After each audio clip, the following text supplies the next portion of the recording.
Today is Sunday. It's an unusual day for us to convene because typically it is the only day we can get a little bit of rest.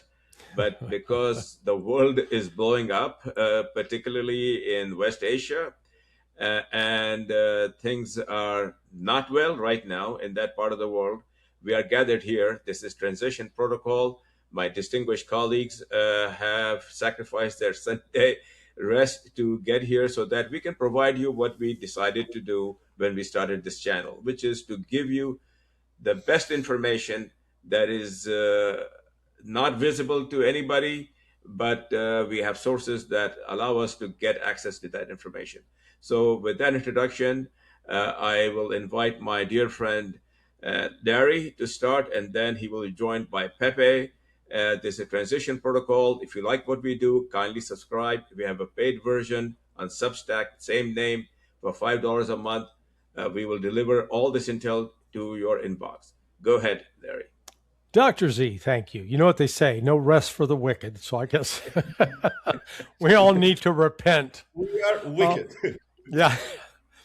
Look, we're in a new phase of the war where the dynamics that are at play extend beyond the boundaries of Iran and the United States. There are contradictory forces at work. As an example, let's take China. China and Russia they signed a security pact with Iran back on January 28th. And under that pact, it was never publicized. I'm pretty sure it guaranteed support with intelligence information and support to Iran in particular with the Chinese BeiDou system.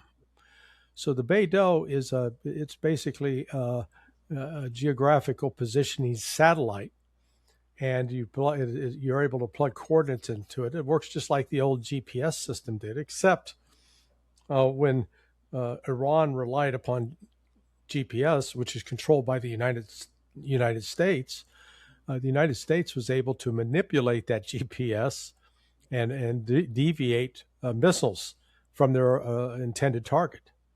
And that China learned the hard way back in 1993 when they had one of their ships literally shut down because the United States CIA made a mistake, declared it was carrying chemical weapons, and the ship without GPS couldn't sail. So the Chinese developed an alternative system. Now, Russia as well has an alternative system, Glasnost. Now, I don't want to get into the dispute about which one's better, which one's more sophisticated. The key is that now that Iran is using that, its accuracy on its missiles has dramatically improved compared to what took place during the 12-day war last June. And in fact, in that 12-day war, some of the missiles were errant. And that was because of U.S. interference, because Iran was using U.S. GPS. Now, Iran is using what China provides, reportedly. And with those improved coordinates, Iran's missiles has been deadly effective in driving the United States out of the Persian Gulf. And I've heard many question, why isn't Iran attacking Israel? That's coming if things continue on this current trajectory. But right now, the focus of Iran is on removing U.S. forces from Kuwait, Bahrain, Qatar, United Arab Emirates, and Jordan. And it is well advanced in that objective. Whatever attacks the United States launches on Iran has been retaliating. Now, last night, initially, we saw a change in pattern because Iran was not retaliating immediately to the strikes that took place yesterday. But later, in the early morning hours over in the region, Iran renewed its strikes. It's taking out the desalination plants in Kuwait. It's taking out the power plants in Kuwait. If it continues with that, the Kuwaitis would actually be forced to abandon their country. Most of the population could not survive without water and without air conditioning in the brutal summer heat, plus 50 degrees Celsius. the damage that Iran is inflicting on Jordan at the two main air bases, Mawafik al-Salti and Prince Hassan. The United States has suffered significant casualties. The United States claims only 2 died. One is missing, which means that person was vaporized when they got hit with the missile. They'll never find him.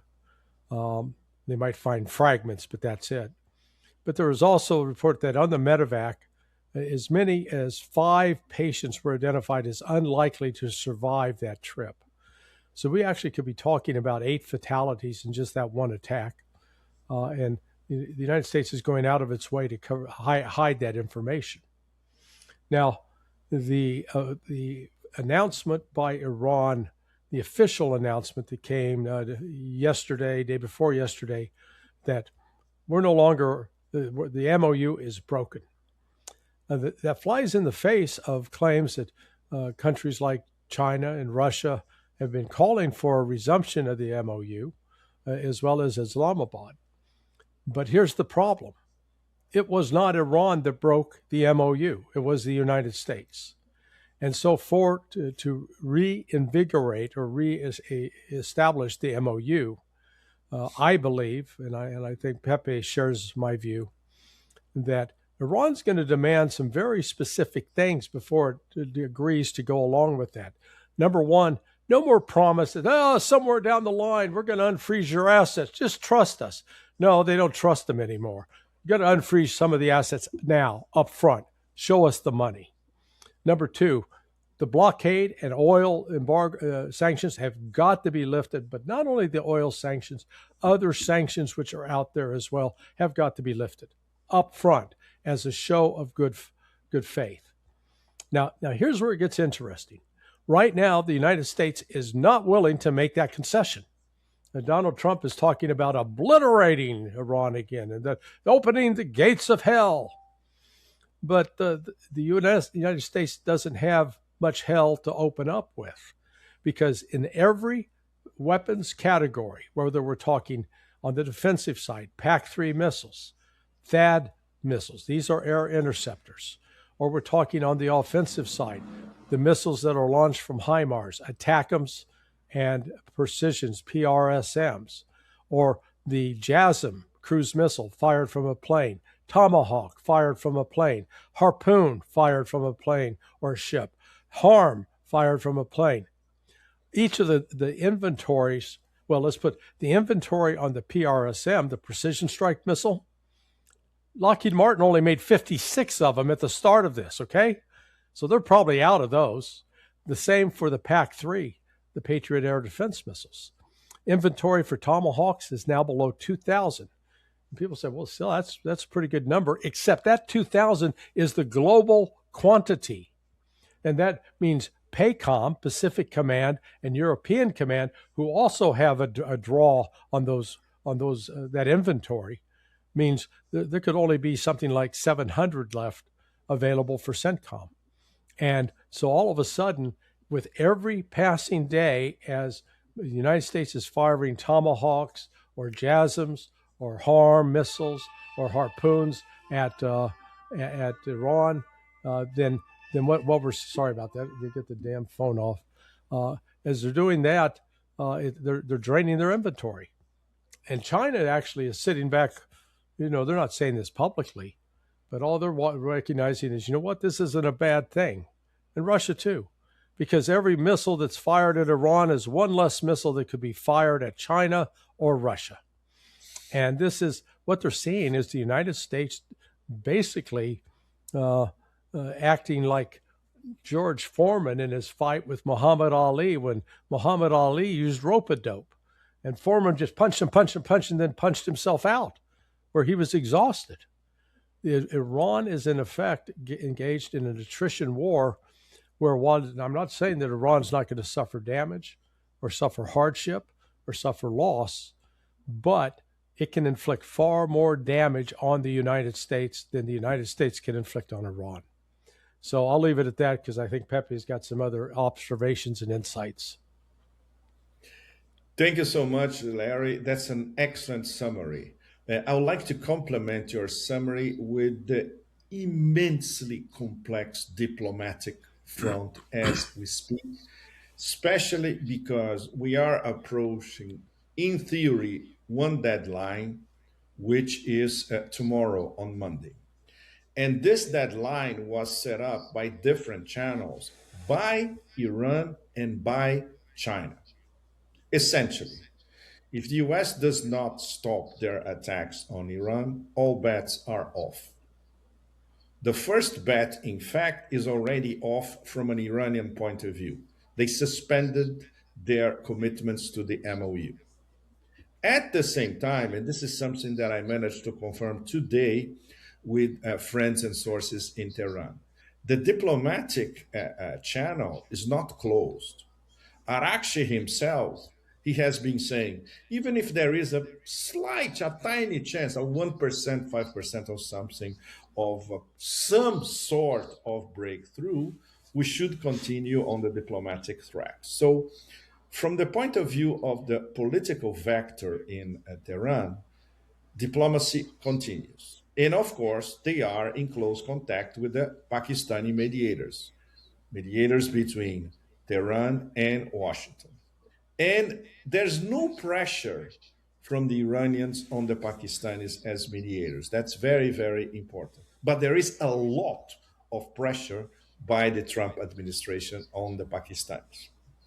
Essentially, we could frame this as Trump himself trying to use Field Marshal Asim Munir as his go between, his errand boy, and his own asset. And of course, Asim Munir is an immensely resourceful and extremely sharp character. He knows the limits. And he knows, of course, everything that involves Pakistan's own national security. And he knows what he simply cannot convince the Iranians to do because they are in constant conversations. So this brings us to apparently, according to the information that we received, which is particularly intriguing, there seem to be some two or three additional points to be added to the MOU, which, by the way, from an Iranian point of view, suspended. We have nothing to do with the MOU as it stands. But this is essentially what Trump is forcing the Pakistanis to, as a means of seducing or convincing the Iranians to go back to the table. Let me go quickly through one of the two or three of these. A complete cessation of kinetic action before the talks resume. This is more than obvious because this was paragraph 1 of the MOU. So now, so now the Americans are convinced that let's end all wars. Okay. Strict radio silence in terms of a public blackout applied to both sides in terms of these negotiations in the backseat. Well, this is relative. This is how it usually works in high stakes diplomatic negotiations. So nothing new here. But what seems to be new, Hormuz reopened via the IRGC approved corridors. If this is, it's hard to believe that the Trump administration is admitting that this might happen. Very, very hard to believe. And obviously, this means an unrestricted opening of the Strait of Hormuz, not dictated by the US. It's very hard to believe that the Trump administration would finally admit to something like this. And I'd like to have Larry's take about it later on. Restoration of the original 14-point MOU.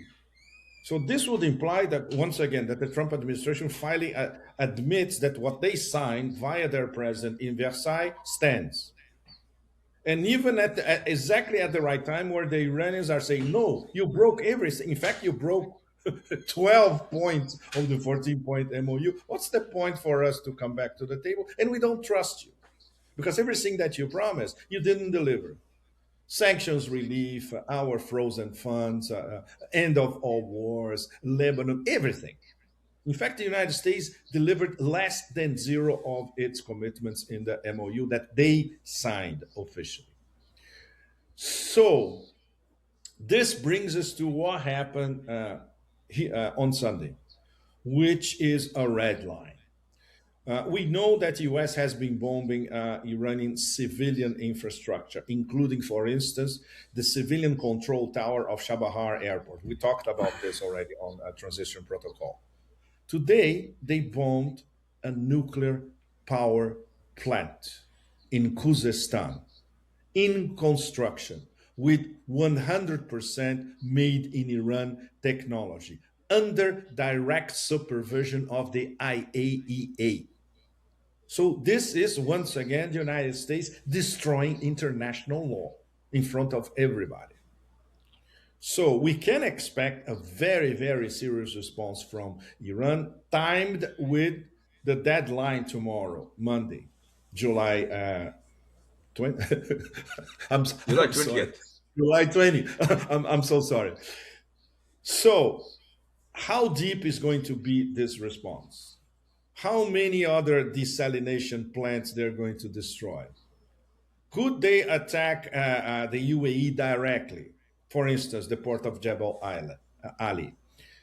So all bets are off as we stand, even with the diplomatic front moving slightly this weekend ahead of the deadline for, once again, as Larry was explaining, because the Chinese want this done. And the way for the Chinese to have this done is to facilitate everything to the Pakistani mediators, apart from what Beijing is talking to Tehran directly, because after all, they also have a strategic relationship. But the problem is from the other side, when there is the possibility, let's say the 1% possibility of, okay, let's go back to the table on Monday, the United States bombs a civilian power plant in Iran. Which is, as Larry knows very well, escalation ladder to the max. Okay, Larry, back to you to putting all together what you explain and what is happening on the diplomatic front. Thank you. Well, I always believe in follow the money. So where are we right now with respect to the money? That's the issue. That's ultimately what's going to drive Donald Trump back to the negotiating table, because he won't have a choice because of the nature of the oil that comes out of the Persian Gulf. It is primarily sour crude, which means high sulfur content, and that means only certain types of refineries that were specifically constructed to handle that crude, can process it. And it is processed primarily, its major contribution to the global economy is it's a source of diesel and aviation fuel. Since the cutoff of this fuel, of this source of crude, even though it ostensibly took place on the 28th of February, it didn't really kick in until the first week of April, because there was already oil in tankers that was sailing to their final destinations during the month of March. But by the first week of April, all those tankers had arrived. And from that point forward, April, May, June, and now 2/3 of the way through July, the world has been in a shortage of the sour crude required to make diesel and aviation fuel, which means there is a global shortage of diesel and aviation fuel. Now, the only thing that could make that situation worse is let's call it an unexpected event, a red herring, which would be the United States relaunching an air war against Iran, which means it's now having to take up, it gets first dibs on all the aviation fuel. So what we're going to see is a growing crisis within civil aviation as fuel becomes more scarce and the price of it goes up. Well, the price of fuel is like, I don't know what it is in Europe, Pepe, or where you are, Dr. Z, in California. But here in Florida, there's a $2 difference between the price of regular gasoline and the price of diesel. And in fact, I was I was at the gas station yesterday, putting gasoline, petrol in my truck, and the gas pumps were screwed up. It took upwards of 2 minutes just to pump 1 gallon into the truck. So they were not functioning properly. But while I was standing there and the pump's moving so slowly, the guy comes out of the office and adds 2 cents to the price per gallon. So the price of gas was going up as I was standing there. Mm-hmm. So those price hikes, coupled with the what's happening now in the stock market, the crashing stock market, that's going to put increased pressure on Donald Trump to do something. He's got to stop that. They can't keep pretending that this is not having an effect, because it is having an effect. The price of Brent and West Texas Intermediate, those are sweet crudes. Those aren't the sour crudes, but even the price of those have gone up close to 15% just in the last week and a half. So this frankly will be unsustainable, and will create growing pressure on the United States to have it is not going to be able to sustain long-term combat. The combination of the impact of fuel prices, coupled with the depletion of its inventory of technical weapons, the precision munitions that are all dependent on China. And here's China again, because it controls rare earth minerals.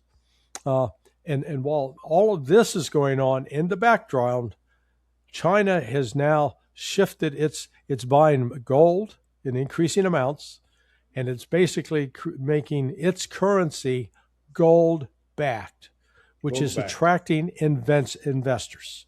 So in the past, they'd flee to the US dollar for security. That's not happening now. So China increasingly, from an economic standpoint, is in the driver's seat. So it is, while I'm sure they're going to apply pressure to try to get an end, to get back to the MOU, get the commodities flowing out of the Persian Gulf, the damage actually that's being done in Kuwait and Bahrain means that their potential to ship oil is probably minimal, even if the war stops tomorrow. The one that's interesting is, so far, Saudi Arabia has stayed largely out of the crosshairs, although Iran has targeted Prince Saud Air Base. And the pressure to remove, as Iran is telling all of its Gulf neighbors, if you allow your territory to be used by the United States to launch attacks against us, you too are a target, and we will destroy those targets. Thank you, Larry. Before we wrap up, and I'll pass to you, Mr. Z, this is where we are at the moment. The possibility of the diplomatic channel coming up with a Hail Mary pass between today and tomorrow, the deadline set by Iran and set by China, is quite slim. Still there, but extremely slim.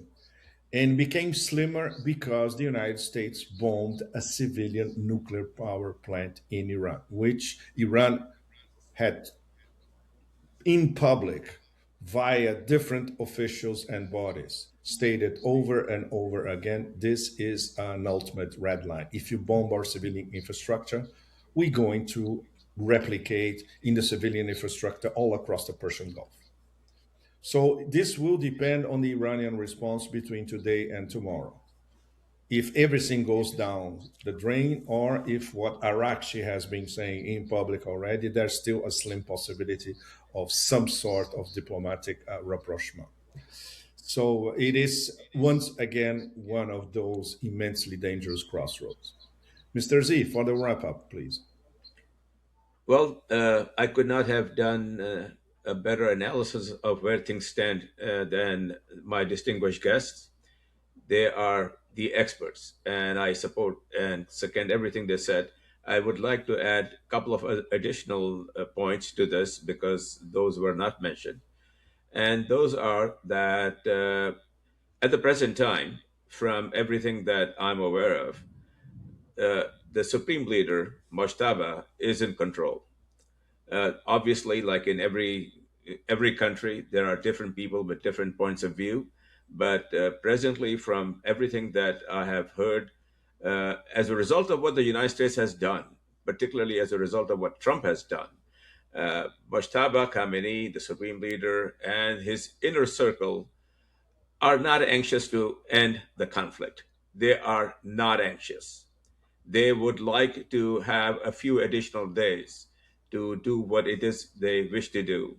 And we are not privileged to read their minds, but we can understand from things that they can see. There is a lot they can do. The escalation ladder belongs to them, not to the United States, as pointed out by Larry so eloquently.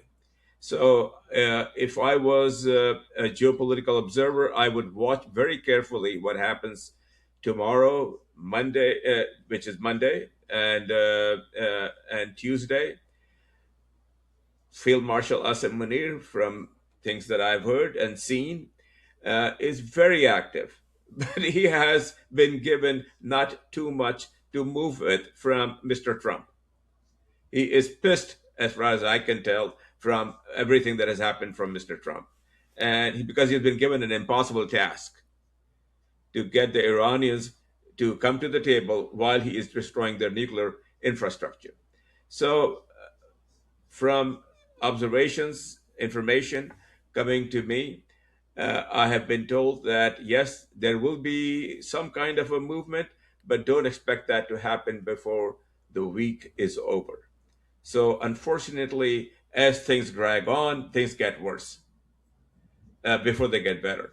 But there is light at the end of the tunnel because the Gulf countries have finally started coming to Islamabad, urging Islamabad to do something.